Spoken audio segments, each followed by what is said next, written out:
Bonjour mga katombi, share ko lang sa inyo ang aming ganap ng Sunday after namin mag-deliver ng skinless longganisa. So kami nga ho'y nagkaroon parang kaunting away at ako'y umuwi mag-isa.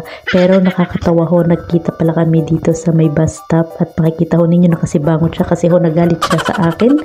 Kasi nga ho pupunta sana kami dalawa dapat sa Bulon kaso naligkan, liligaw-ligaw kami kasi kakain kami ng mga street foods. Pero okay na din at hindi kami natuloy at niyaya ko na nga ho siya na kami ay mag-date na lang kasi anniversary din namin nitong 13. So ayan, gusto daw niya ng milk tea kaya naman binilhan ko siya. Or nakatikim na naman tayo ng milk tea at sobrang sarap.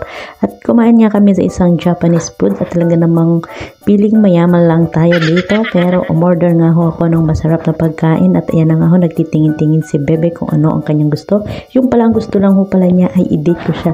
Ang hirap talaga ng mga babae, patampo-tampo pa, pero ang gusto lang naman pala ay date. At ayun na nga, asar pala mag-date, may naulan pa ho. Tapos iyan na nga ho ang aking in-order. Iyan ho ay ramen, parehas ho ang aming in-order.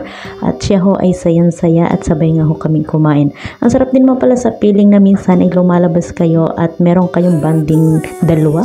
At syempre, hindi naman ho kami laging nasa kama. Charot! So anyway, highway, super saya ko lang dahil nga ho sa aming relasyon talaga ay sometimes nag-aaway kami, sometimes naman ho ay may lambingan at syempre, ang importante ay hindi nawawala ang pagmamahalan at respeto sa isa't isa. Ay, charot! Ang dami natin sinasabi.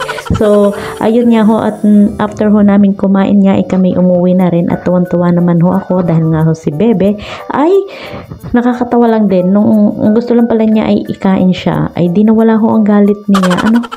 So, ayan ho, nakatulog ho siya sa biyahe dahil nga ho sa sobrang pagod. At super nag-enjoy ho kami dalawa. So, ayun lang ho ang aking vlog. Thank you for watching. Bye-bye!